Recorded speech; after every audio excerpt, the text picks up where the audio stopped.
Hello আপুরা ভাইয়েরা, কেমন আছেন সবাই? আজকে আমি আমার পটগুলাকে রেডি করতেছি, বিচি লাগাই দিব এখানে। এবার আর আমি গ্রিন হাউস ইউজ করতেছি না, ডাইরেক্টই বিচি করতেছি। তো এখানে মিলাইতেছি হচ্ছে চা পাতা আর হচ্ছে মাটি, বেশিরভাগই মাটি, অল্প চা পাতা প্রত্যেকটা পটে পটে দিয়ে দিতেছি। যেমন এই পটগুলাতে গত বছর গাছ ছিল, ফুলের গাছ, তো ওইটাকে ক্লিন করে, মাটিটাকে ক্লিন করে তার সাথে আমি চা পাতা মিলাইতেছি। এই যে এখানে রেডি হয়ে গেছে, এটাও রেডি হয়ে গেছে। এটা একটু রোদে শুকাইতে দিব, একটুখানি শুকাই যাবে,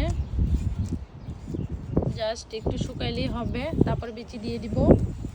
এটাও মিক্স করতেছি, এটা একটু রোদে শুকাইতে দিব, শুকানোর পরে বিচি দিয়ে দেব। এই যে এখানে আরেকটা আছে, তারপরে এটা এখনো রেডি করি নাই। এটা যেমন এটা গত বছর গাছ ছিল, এটার মধ্যে কিরকম ড্রাই হয়ে আছে দেখছেন? তো এই যে এটার মধ্যে মিক্স করতেছি।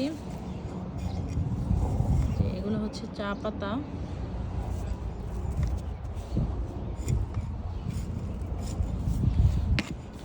অ্যাকচুয়ালি স্প্রিং যখন চলে আসে তখন কিন্তু গাছ বাহিরে এমনিতেই হয়ে যায়, কোনো গ্রিন হাউসে বা ঘরের মধ্যে কাপের মধ্যে চারা দেওয়ার দরকারই পড়ে না।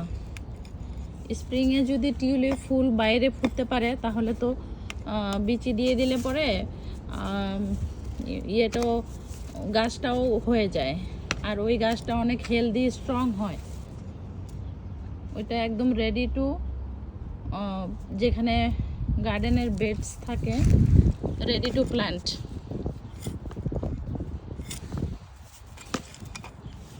সো এটা মোটামুটি রেডি।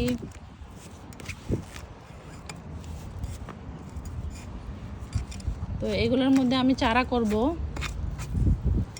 চারা যখন হয়ে যায় তখন এগুলোর মধ্যে আবার ফুলের বীজ দিয়ে দিব।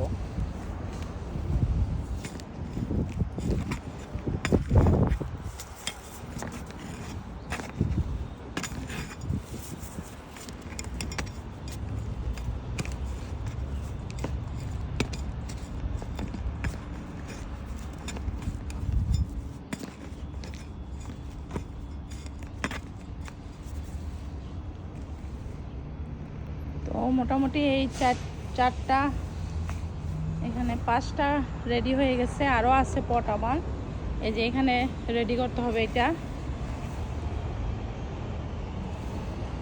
তারপরে এখানে আছে, এগুলো একটাও রেডি হয় নাই, এগুলোকে রেডি করব।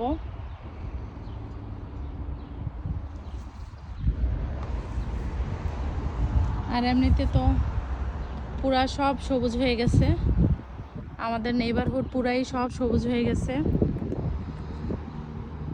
ঘাসে কালকে আমি সার দিয়ে দিছি, তারপরে আমাদের ঘাসটাও কাটা হয়ে গেছে কালকে।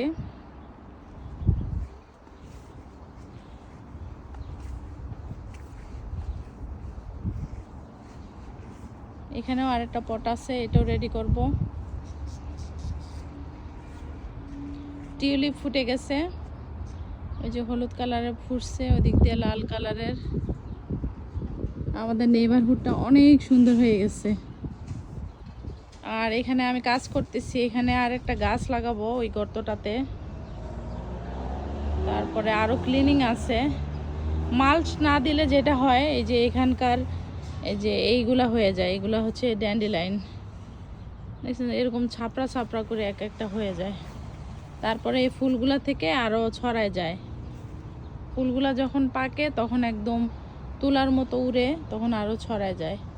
তো আমি ওয়েট করতেছি কবে মাল্চ সেলে আসবে। $2 করে ইউজুয়ালি আসে। তো আমার মাল্চ অ্যাকচুয়ালি অনেকগুলো লাগবে, অ্যাটলিস্ট 20-30 বস্তা লাগবে, কারণ আমি আমার পিছনের কলা গাছের নিচে দিব। তারপরে এখানে যে আমার ফিগ গাছটা আছে এটার নিচে দিব। তো আই থিঙ্ক হোপফুলি তাড়াতাড়ি সেলে চলে আসে। স্প্রিংয়ের দিকেই সবসময় আমি দেখি, সবসময় চেক করতেছি হোম ডিপোতে। এইগুলা তো বিশাল ক্লিনিং রয়ে গেছে। ও মাই গড, পুরা ঘাসে কি অবস্থা হয়ে যায় আমার এই জায়গাগুলা। সেজন্য আমি বড় একটা ট্রিলার মেশিন কিনে নিছি। তো ওই মেশিন দিয়া চাষ করার আগেও এগুলা হাত দিয়ে ক্লিন করতে হয়, নাহলে মেশিনের ভিতরে সব ঘাস হয়ে যায়, আটকায় যায়, মেশিন আর চলে না। তো মানে গার্ডেন করা অনেক টাফ ব্যাপার, ক্লিনিং স্পেশালি। ক্লিনিং হয়ে গেলে বাকি সব কিছুই ইজি। এই যে ড্যান্ডিলাইন হয়ে ভরে গেছে। তারপরে এখানেও একই অবস্থা, সব জায়গায়। সো দিস উইকে আমরা একটু গার্ডেন ওয়ার্ক করব। আর আমি জানি না বৃষ্টি আসবে কি না। বৃষ্টি আসলে তো সব শেষ, প্রত্যেক উইকেন্ডেই বৃষ্টি থাকে। সো এরকম কাটা ঘাস দিয়ে দিলে কিন্তু আসে না, এরকম ঘাস হয় না। যে এই কাটা ঘাসগুলো কালকে দেওয়া হয়েছে। সো এইখানটায় ভালোই আছে। ক্লিনিং না করে আরেকটা যেটা ভালো হয়েছে সেটা হচ্ছে যে এইগুলা থাকার কারণে নিচে ঘাস উইড এগুলো হয় নাই এই জায়গাটাতে। আর ওই জায়গাগুলোতে ক্লিনিং করা হয়েছে পরে ওগুলাতে ঘাস হয়ে গেছে। ঘাস তো না, এগুলা উইড। এই যে যেখানে যেখানে সানলাইট পড়ছে, সূর্যের আলো পড়ছে, সেখানেই এইগুলা হয়ে যায়। এই যে এই জায়গাটাতে ক্লিন করা হয় না, এই যে মাচার উপরে, তো এটা একটু সান পায় না, এই জন্য এই জায়গাগুলোতে ক্লিন আছে। যেখানে যেখানে ক্লিন করা, এই যে এগুলাতে স্ট্রবেরি চলে আসতেছে, তো এগুলো আমাকে ক্লিন করতে হবে। অনেক কাজ, অনেক কাজ। তারপরে এই পটগুলো এবার আমি ক্লিন করব, হয়তো বা এখান থেকে সরাই দিব এই পটগুলা, এই জায়গাটাকেও ক্লিন করে ফেলবো। তারপরে এখানে আমি অলরেডি কিছু প্লান্ট স্টার্ট করছি। এখানে হচ্ছে আমি মরিচের চারা লাগাইছি এই জায়গাটায়, জাস্ট আপাতত আর কি, হলে পরে সরে লাগানো যাবে।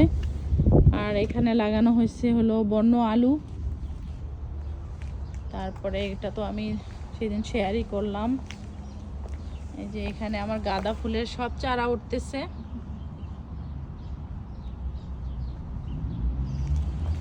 আর এখানে হচ্ছে ধনিয়া পাতা, অনেক সুন্দর ধনিয়া পাতা হইতেছে।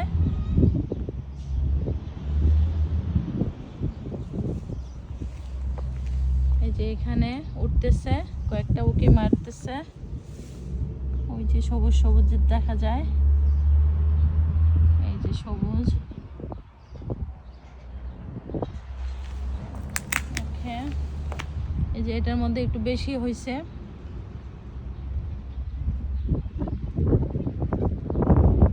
অনেক বেশি ঘন করি নাই, একদম পাতলা করে দিছি যেন একদম ছড়ায় যায়, সুন্দর অনেকগুলো হয়। তো এই তো ছিল আজকের আপডেট। আর এখান দিয়ে একটুখানি গুছাই নিছি। আর আমি একটু বাগানে কাজ করতেছি, আমার হাতটা একেবারে এগুলো চায় কফির ইয়ে। আর আমার এই গাছটাও অনেক সুন্দর লাল পাতা মেলছে। এই জায়গাগুলো সুন্দর করে ক্লিন করে ফেলবো।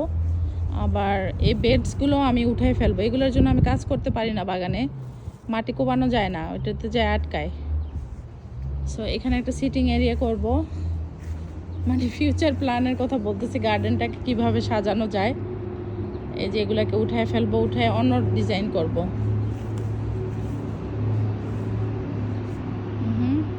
এই মাচাটার মধ্যে, যে সোজা মাচাটা, এটার মধ্যে আমি এবার লাগাবো, সিম লাগাবো। আমাদের পাশের বাসার যে নেইবার, ও খুবই লাইক কি বলবো, ডিসকাস্টিংভাবে থাকে। তো আমি চাইতেছি যে এই জায়গাটা আমি একদম কভার করে ফেলবো, যেন ওর এইগুলা যেন না দেখা যায়, কথা শুনে না। এই তো এই জায়গাটা দেখলে আমার অনেক বেশি মাথাটাতে গরম হয়ে যায়, মনে হয় যে এগুলো কবে কিভাবে ক্লিন করব। আমি করব কি, এবার করলার জন্য এরকম ছোট ছোট রাউন্ড শেপের প্যাচ বানাবো, এরকম লাইক সার্কেল টাইপের এরকম বানাবো, এরকম 6টা, এরকম 3টা করে 6টা বানালে তার ভিতরে ভিতরে ঘাস হয়ে গেলে আমাদের ইজি হবে। আর শুধু খালি ওই প্যাচগুলো ক্লিনিং করব। আদারওয়াইজ এগুলো ক্লিন করতে মানে আমাদের কি বলবো, মানে লুক এট দিস,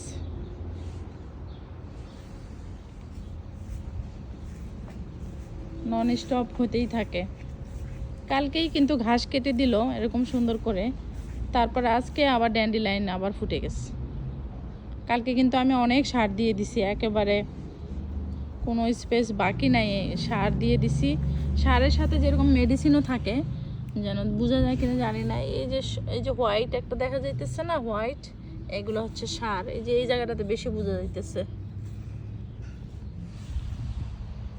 এটা হচ্ছে ঘাসটাকেও সবুজ রাখবে। তারপরে যে এই ফুলগুলা যে হয় যে ড্যান্ডিলাইন, এইগুলাকেও মানে এগুলার গাছগুলাকে মেরে ফেলবে। মানে একটার ভিতরেই অনেকগুলা পারপোজ কাজ করে। ওই হোম ডিপো থেকে কিনে নিয়ে আসছি। আর আমাদের ওই যে ওই নেইবারের গাছটা অনেক সুন্দর ফুল ফুটছে। এই যে লুক এট দিস, এটা অ্যাকচুয়ালি ফুল গাছ না, এটা হচ্ছে একটা পেয়ার গাছ। পেয়ার গাছটা এই সময় হয়, মানে এই সময় ফুল ফুটে। আমার পেয়ার গাছ আছে আমার দেলোয়ারের বাসায়, ওইটাতে এই সময় ফুল ফুটে, এরকম সাদা ফুল।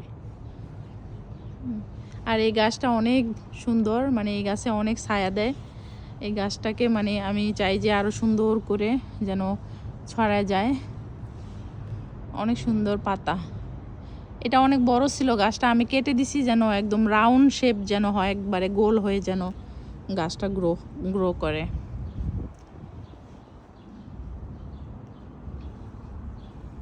অনেক সুন্দর লাল পাতা।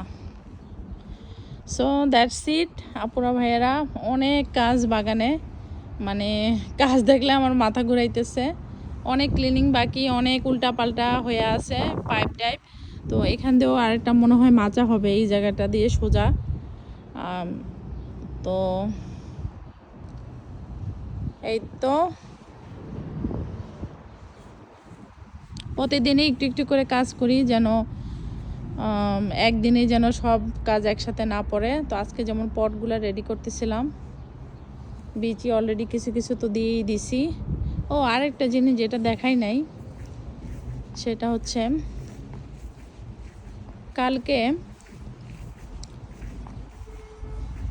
কালকে আমি এই জায়গাটা ক্লিন করতেছিলাম।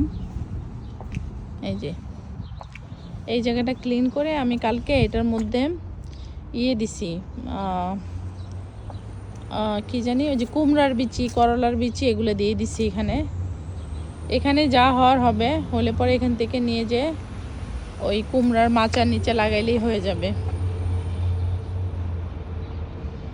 তো এবার আমি বেসিক্যালি কোনো চারা আমি গ্রিন হাউসে করতেছি না। তো আমি এইভাবে ট্রেন করতেছি যেন ইচ ইয়ারে যেন এরকম করেই যেন চারা নেওয়া যায়। আর যদি বিচি থেকে চারা নাও ওঠে, দ্যাটস ওকে, কারণ বাইরে মার্কেটে তো চারা পাওয়া যায়, কিনতে অনেক চারা পাওয়া যায়,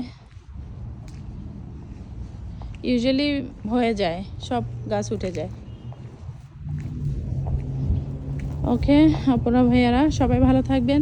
আজকে এই পর্যন্তই, অনেক বড় ভিডিও হয়ে গেছে, অনেক বড় লং ভিডিও হয়ে গেছে। সবাই ভালো থাকবেন, আসসালামু আলাইকুম।